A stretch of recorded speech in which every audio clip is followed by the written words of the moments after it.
How's it going? Good, how are Great. you? Good, doing great. Thank you. I'd like to start off with a question to you, Dan, actually, if that's okay. What inspired you to begin shooting and directing a fifth installment Predator movie? Frankly, it was my desire to make a period science fiction film. I think that's a combination we don't see too often. And then that spiraled into thinking about making a movie that could be told primarily through action.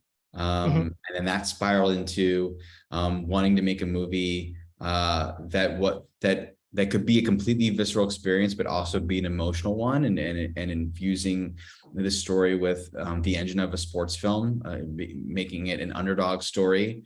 And then in thinking about that, I thought a lot about, well, who is never really the protagonist of this kind of film? Who is more usually the sidekick to a more typical protagonist, and thought about Native American and Comanche even more specifically. Wow, I mean, out of all the tribes, I guess you could have picked, or the periods you could have picked, why the Comanches and the 1700s, I suppose. Was there other options that you played around with, perhaps? I mean, Comanches leapt to mind for several reasons. One, they're the most fiercest warriors to ever walk this continent. And two, I think they were most notably maligned in things like The Searchers, which is this seminal movie and movie history. And so it felt like that would be the appropriate story to focus on, is having them portray themselves. And then also they were a little bit more gendered than many of the other tribes of the era. So that lent itself to our story. Right, and I was really impressed with the authentic Native American details of the movie. And I grew up watching movies like The Last of the Mohicans, Dances with Wolves, and other movies with Native Americans. So this was really exciting to watch. And in this movie, just like you were saying, the Comanches are the fiercest warriors out there. Looking at this, I mean, how important was it to bring this Native American authenticity to this story? Yeah, go ahead, Jhane. No, Yeah. go ahead. No, Jhane, go ahead. No, Jhane, go ahead. that's Go ahead. more. No, because I am Comanche. I'm an enrolled member of the Comanche Nation, but I'm also Blackfeet, which is also a Plains tribe and a horse culture. So that was really important for me to work, because I've worked as a producer that happens to be Native.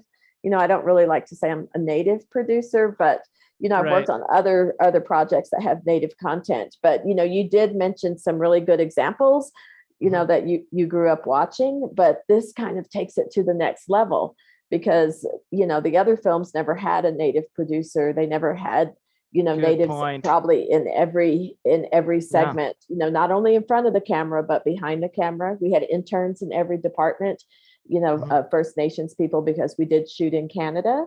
And and for me, like, we had lots of Comanches that were willing to help, helping with language, our history is an oral history. So, helping kind of set that parameter for the time period, because there really aren't a lot of clothing items or items that exist, if you do research, and there's not a lot of, there's no photographs. And even to the very end, and I hope you love the end credits, where we had the hide art, which is representational of that time period. So I see. Yes, because this is after rock art and before ledger art, because ledger was on paper, and that was during the reservation era. I'm really glad you bring that up, because I didn't grab onto that, but now that you say it, it was really aching to that. I was like, I wonder how they came up with the art that they had in the end. So that absolutely was really cool. So from the hairstyles to the clothing to the face paint to everything, you have authenticity 100% of the way. And I really like. Yeah, and with you probably worked with Dan, looking at, you had really nice close-ups of the clothing and the styles, and even to the point where you had the accessories that they were carrying and wearing and things like that. Was that painstaking? Were you really close to the whole process? Yes, actually, because I'm a fine artist and my medium is traditional arts. So I've studied many different periods of our native clothing, not only just Comanche, but native clothing in general. So for me, it was a dream because I got to work hands-on with all of the departments, whether it was hair, makeup, and then Stephanie Porter is our costume designer, and she hired some really talented people, and they just soaked everything up like a sponge. I was like, okay, we have rolled fringe. This is how you roll fringe. You wet it and you roll it, and everybody just they just like kind of took everything and took it to that next element. Even the colors that you see in that clothing, those are our earth paints that we still use today, but that are traditionally made. And so that was just amazing. Right. No, I guess this is a question for both of you in a sense that I found out, I mean, you shooting this outdoors and finding a location for this, did you have to kind of look for a while to kind of find the right place for this? It was incredibly, incredibly challenging. And I keep telling my friends, I will never again make a movie that says exterior forest day for the entire film. It's hard to hone in and find the right places to set these set pieces, and it's but it's also what allowed us to get more creative and figure out sequences like the burnt glade that have very specific visual iconography working in their favor, and lots of other scenes like that.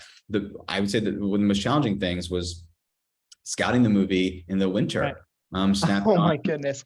Snapping on snowshoes, going up a mountain and seeing a location that is covered in snow that in a couple months' time when we're there to shoot, we'll have no snow.